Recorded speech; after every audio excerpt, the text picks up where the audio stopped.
Welcome to another In Wheel Time podcast, a 30-minute mini version of the In Wheel Time car show that airs live every Saturday morning, 8 to 11 a.m. Central. From the Sugar Shack Studios in Texas, USA, it is the In Wheel Time car talk show. Coming up, Randy Borcharding, Painthouse, he's going to be with us. Jeff has a segment on debunking the 7 biggest myths about car tires. Okay. Conrad has the racing calendar and the car clinic, and later we'll have the stories making automotive news headlines. Just ahead on this fresh edition of the In Wheel Time Car Talk Show. Howdy. Along with Mike out of this world, Mars. Where is he? King Conrad DeLong. We always need more Jeff Zekin. I'm Don Armstrong. We have our glasses. We are ready for today's eclipse. Annular. Annular eclipse. Well, I'm glad you pronounced that right, because that could go really wrong real fast. Right off the bat. I have a feeling it's going to be one of those kind of shows, don't you? When do we take these off? I can't see. They're all one of those kind of shows. Well, they are in a way. Yes, they are.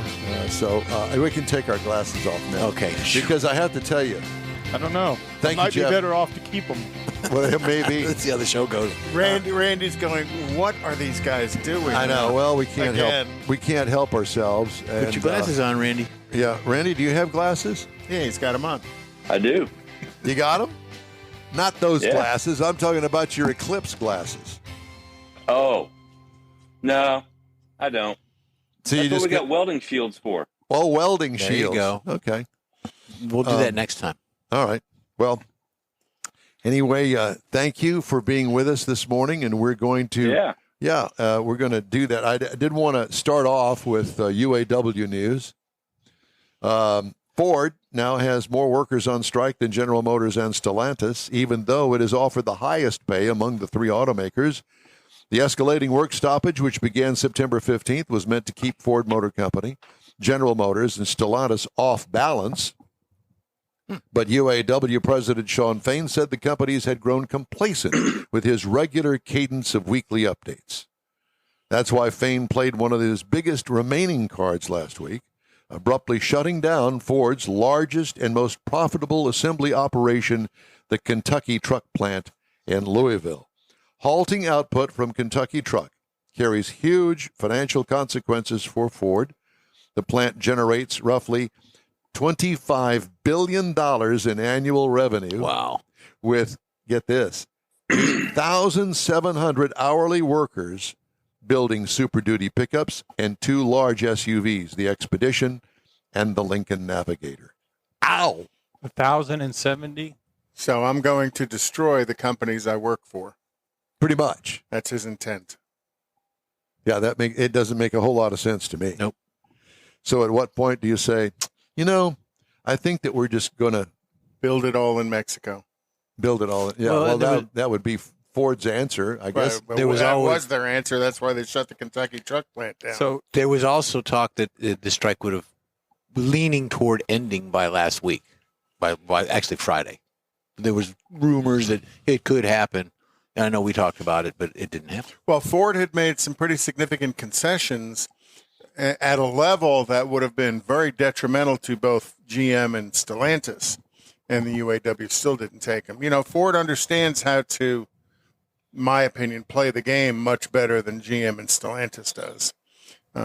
Ford gave in with some pretty good concessions, and the UAW said, "Yep, not enough. We want more." Yeah. What are they asking for? A 40% raise? Yep. 40%. Well, remember, a 40% raise. I know. And a 32-hour week. 20% reduction in the work week. Yeah. It's a lot. Which I think I said this last week, only means that they're still going to work the same amount of hours, just they're going to get an extra 8 hours of overtime. Right. That's going to raise the price of everything. Yeah, everything. And I've got a follow-up story that I'll read later on about the fallout with all of the suppliers, because they're starting now to really start to lay off. You said there was 1,007 employees on strike? No, at the Kentucky plant. At the Kentucky plant. At the Kentucky plant, 1,000. 8,700 hourly workers. Yeah, that's right. Oh, my bad. 8,000 at the Kentucky He's doing the plant. calculations on that. Well, I was just thinking if it's $100 an hour loaded rate, insurance and wages, and all, 800,000. that means the company is actually not spending $800,700 per hour. They're actually putting that in their pocket, even though they're not making cars. I got it. I understand that, but they're saving $800,000 an hour. And I believe that plant's 2-shift plant. It's not a 3-shift plant. It's a 2-shift plant. Wow. So they're running 16 hours a day. Yeah, I don't know. There's so many things that are involved in one worker at one plant. You just don't know what all is involved in building a truck in this case. It's about $12 million a day they're not spending. I understand what you're saying, but like I've said, it's not just the workers at the factory. It is also all of the workers downstream or upstream, if you will. Right. Because of just-in-time inventory. So all of those tier 1, tier 2, and tier 3 vendors that are delivering product to the assembly plant for production, they're all going to go out of business as well. Or That's right. layoff, Yeah, because those guys run on much tighter margins. They're the ones that are hurting. Yeah. And most of them, tier 2, tier 3, are not UAW. Tier 1, a lot of tier 1 is UAW. But it doesn't make any difference.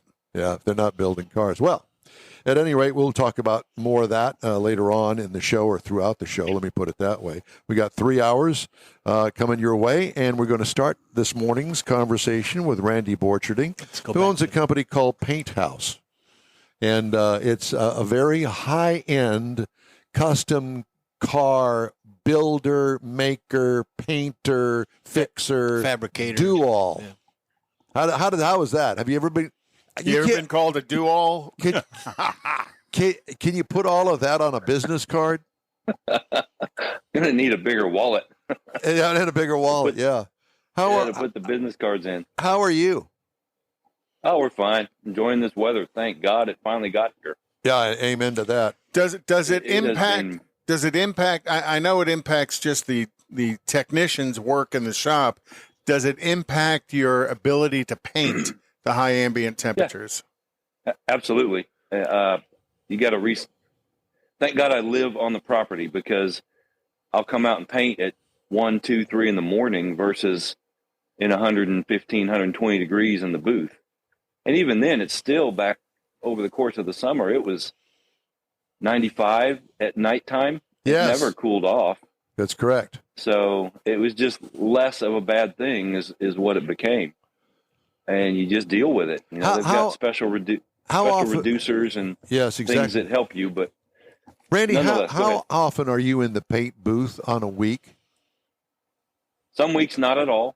To do an actual paint job on a project, we're not a production shop, so that might happen once every 3 or 4 months.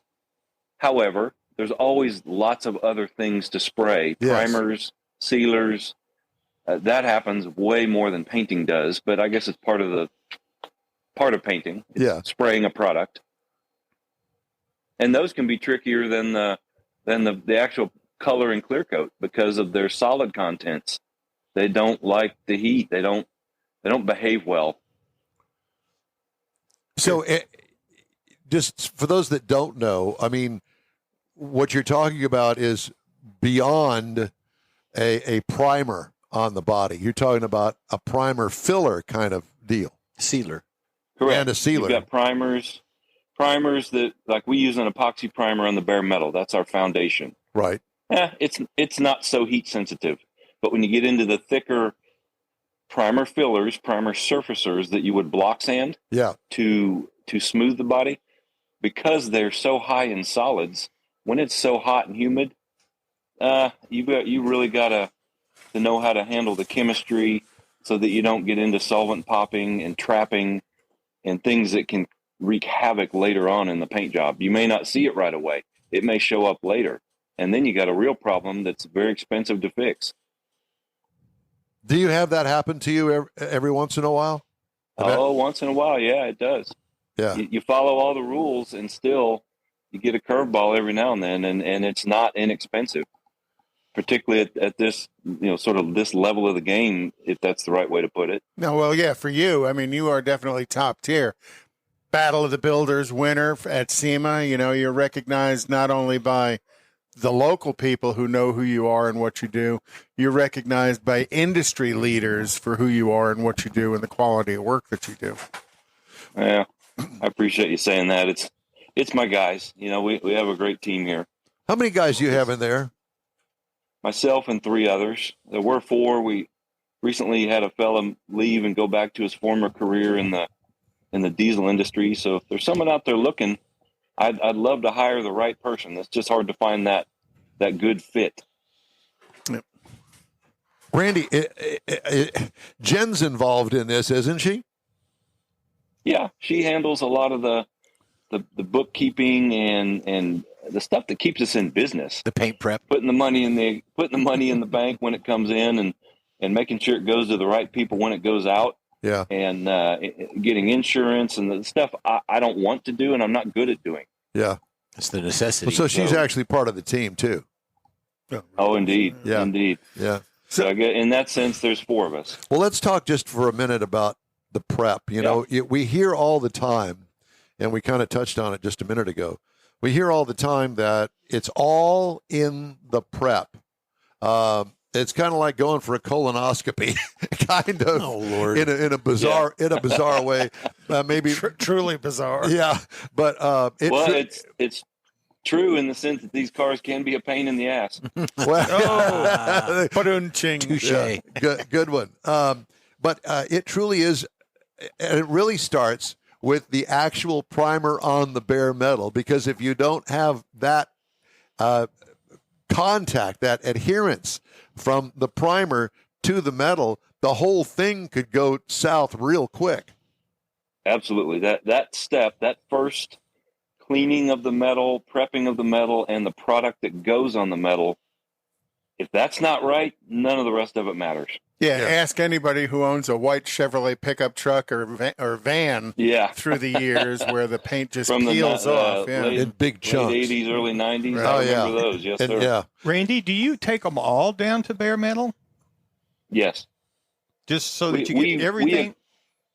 We occasionally paint over existing products, particularly if it's a repair of some kind.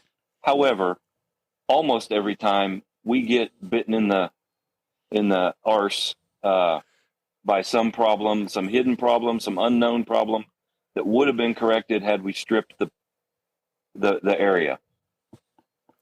So tell us about your affection for rancheros, because I see another one behind you. I know you had was that a 70 that you took to SEMA a couple of years ago? 71 went to SEMA. This is a 72, which was the change in the body style to the Starsky and Hutch front end, if you will. Mm-hmm. This is we'll call it a Survivor, a patina car or truck, whatever. Is it a car or a truck? We don't know. It's whatever you want it to be. 351 Cleveland, the 4-barrel version. This is a Ranchero GT, so it had the higher end engine, the 4-speed, positive traction rear, no air conditioning. It was a neat package. And the reflective stripes. The reflective stripes. Just it's a interesting truck, whatever it is. It's going to be fun, but we've kept the original finish on it. We'll just polish it up. The engine's been gone through, just added a mild little sound system to the interior, rewiring the car, just getting the foundation reestablished, and then it's just going to be a fun driver. Randy, when you paint these cars, and we would just use that one as an example, how do you get into where the door meets the jamb, up there where the fender, the interconnection there between the fender and the door? How do you paint that? Do you paint it with the doors off? Absolutely. We always paint the vehicle taken apart. Okay. Do you take the fenders? Is that the same holds true with the fenders? I mean, do you take the fenders off and paint them separately too? Yeah. Yes, sir. I'll walk you over here and show you. So you'll see the pieces here. We got doors, fenders. This is 68 Cutlass we're doing. Right. They're off the car. We'll walk over here to where the car is. It's a little crowded at the moment. Well, what about the But bolts? here's the body. Do you paint the bolts too, or no? Oh no. Everything is done apart, so there's no bolts involved. For example, this one, we've replaced that quarter panel. We've got the car in epoxy primer. This is the foundational primer that we talked about. It's on a Morrison chassis. On top of this primer is where everything happens. The body work that will happen, the priming, the block sanding. Anytime we break through and expose metal again, that epoxy primer is reapplied in that area. So we do it the same day literally within minutes if we can. I do not want to let any rust or humidity start. Well, yeah, in Houston, humidity is so damaging to vehicles and paint systems. I said that incorrectly. Yeah, you can't stop the humidity from starting. It started. Right. You just don't want the rust to start because there's wet air floating around it, literally, in our climate. Yeah. Yeah. So we are, excuse the reference again, we are anal about keeping the metal protected from day one. Okay, so what other cars do you have in there besides the Ranchero? Well, this Cutlass, obviously, we've previously seen a El Camino that I'll walk over to. So it's kind of Chevy's version of the car truck. By the way, while you're walking over there, I have to ask you, you are going to SEMA, aren't you? I am not this year. I'm skipping it. Really? Tell him where you're going. Why is that? Well, the car we had planned to take is not making it out of upholstery jail. And it would probably be here at the last minute, and I'm not in the mood for a week of all-nighters just to get to a show. I've done that. It's proven to be a good thing, but I'm 57 years old, and I don't want to do it anymore. Well, I don't blame you. So we're going to skip, and we'll go next year. We should have 3 cars available next year. Hopefully they'll all get to go. And we're going to go to the best named state in the union, Idaho, and hang out with a customer friend who has a beautiful property up there. I'm taking the guys from the shop and my 2 sons and just going to do a boys trip and do whatever boys do in Idaho. Hunt and camp and fish. Oh, yeah. All of that. And, Yeah. and a little brown water. Uh-huh. Or a lot Perhaps, of brown water. Yeah. A little hiking. Indeed. So is that a Hiking. 64 or 65 El Camino? 65. It's also on a Morrison chassis. We've had the hood modified, and it'll have some custom inserts, which it sort of emulates what was in the 67 SS hoods, Right. but it never came on this body style. So it'll be an interesting Blend. effect. Hopefully look kind of OEM, but people may look at it and go, was that like that or not? Yeah, I don't And that's remember seeing that before. That's what Yeah. I think. That's always my goal, is to do something that makes you think twice or come back a second or third time to look at the car, but it doesn't ruin what's right about the car. Yeah. Well, I'm going to start searching for you a Chevelle 2-door wagon and see if I Yeah, those are can't bad. figure out where one of those are. I 'cause want that, one. That There seems used like to it'd be be one in your down in wheelhouse. Galveston, but I haven't seen it in years. Yeah. I like those. They Is it were- kind I'll of like tell you the what, pie wagon? Yeah. Well, yeah, they were actually built by Chevrolet for the U.S. Air Force, and Yeah, sold I've seen directly several to the of Air them Force. out.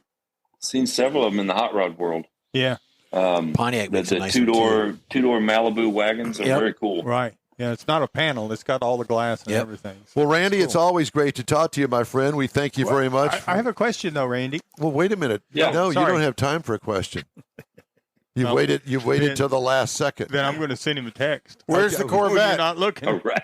Where's the Corvette? You done with that? The 69, Yeah. the blue one, we are not done. It's over in the other shop.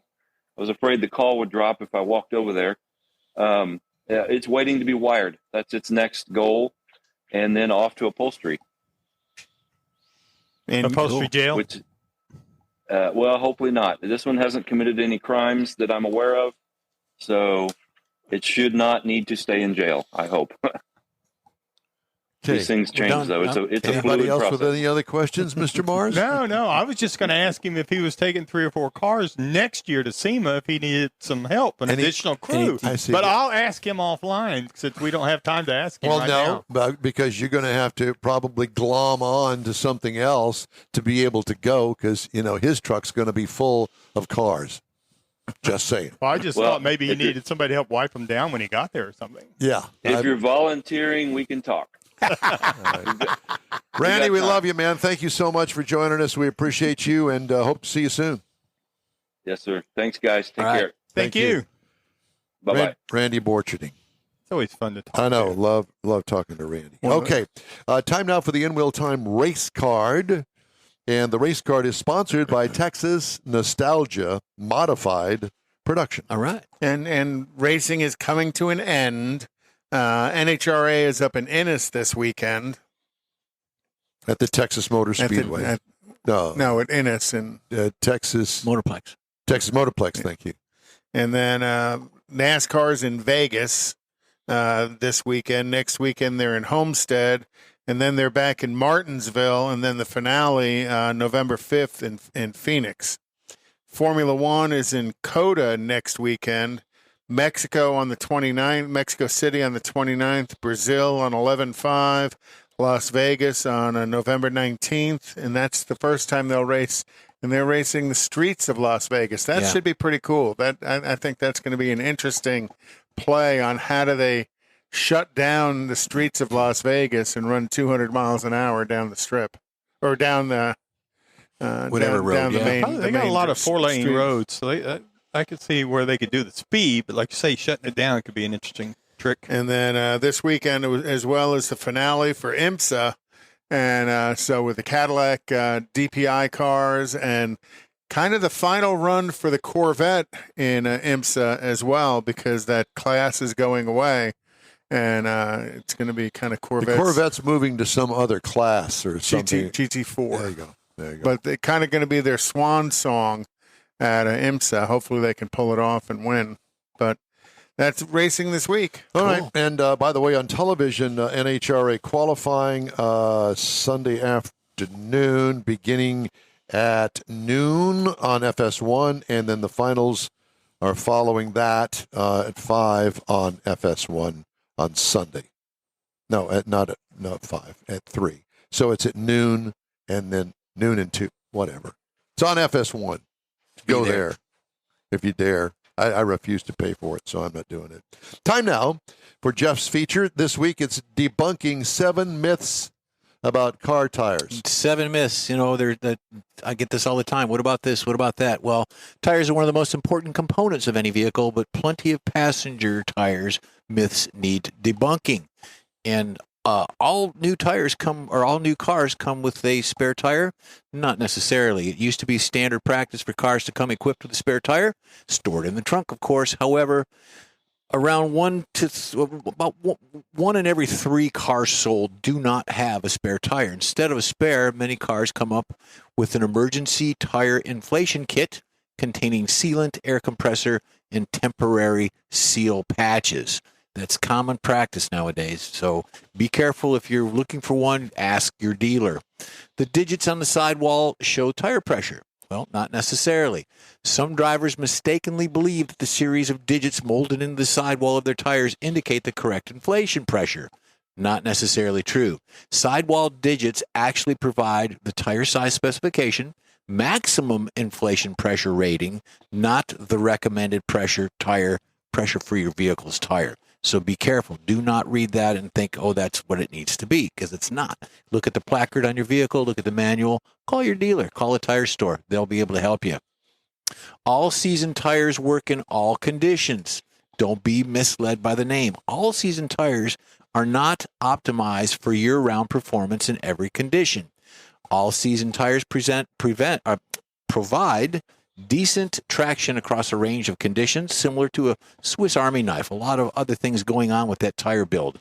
However, all-season tread rubber stiffens dramatically, Mike. So be careful. Well, I'm kind of wondering about that because kind of assumed that's what all season meant. Well, in optimum conditions. Another myth debunked. Another myth debunked. Been debunked. Tire performance does not depend on materials. The quality and performance of a tire depends on many complex factors, including a variety of materials used in the construction.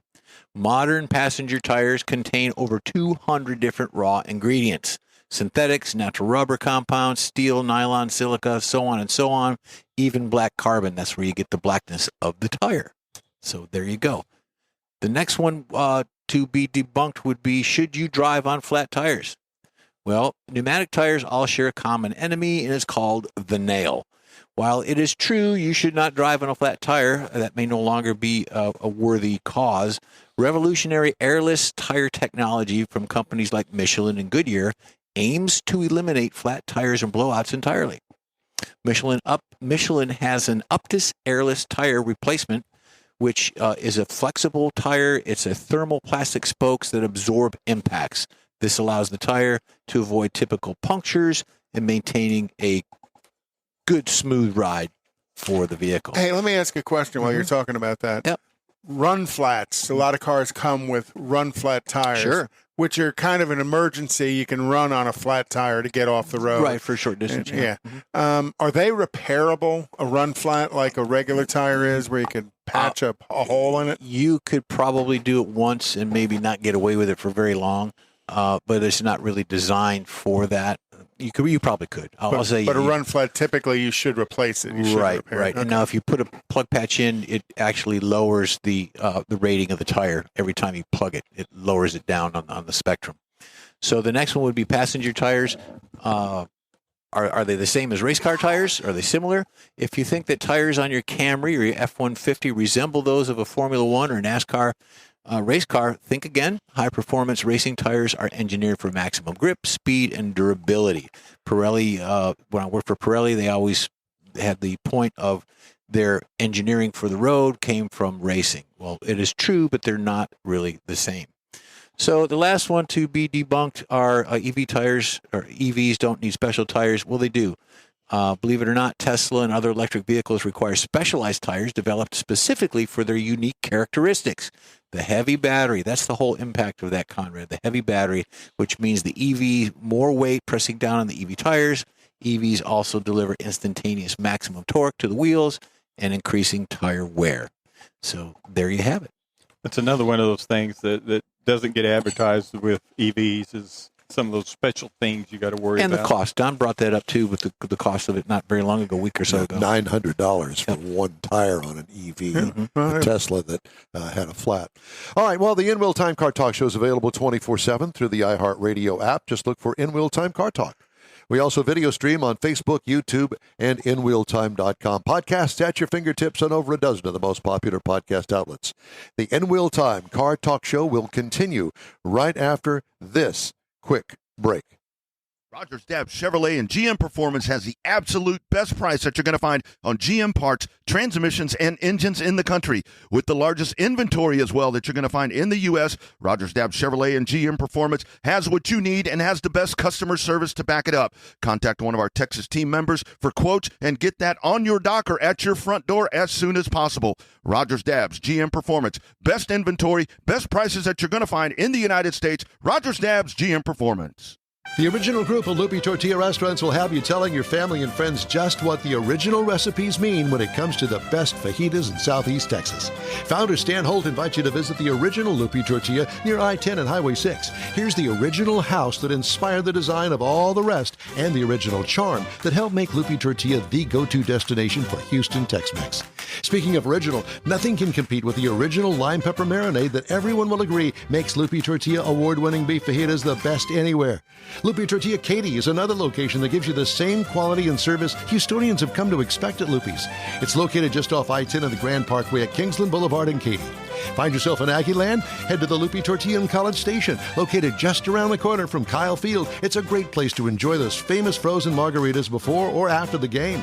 Headed east to Louisiana, stop in at the Loopy Tortilla in Beaumont. It too's on I-10. You can't miss it. The original group of Loopy Tortilla restaurants invites you in for the best Tex-Mex anywhere. Houston's finest cars are invited to another Gulf Coast Auto Shield Car Social, Saturday, December 2nd, and you're invited too. Show off your personal pride and joy, or just stop in to see the likes of Lucid, Lamborghini, Porsche, Ferrari, and more. Gulf Coast Auto Shield is your one-stop shop for paint detailing, coatings, window tint, clear bras, and wheel repair. The Car Social is your opportunity to get a tour of this state-of-the-art facility located at 11275 South Sam Houston Parkway, just south of the Southwest Freeway. It all takes place Saturday, December 2nd, 9 to noon. This is the perfect opportunity to connect with other car enthusiasts. From BMWs to Bentleys, Corvettes to McLarens, the Car Social is a different kind of show. Talk to the owners. See Gulf Coast Auto Shield's facility. You'll be amazed. Put it on your calendar now.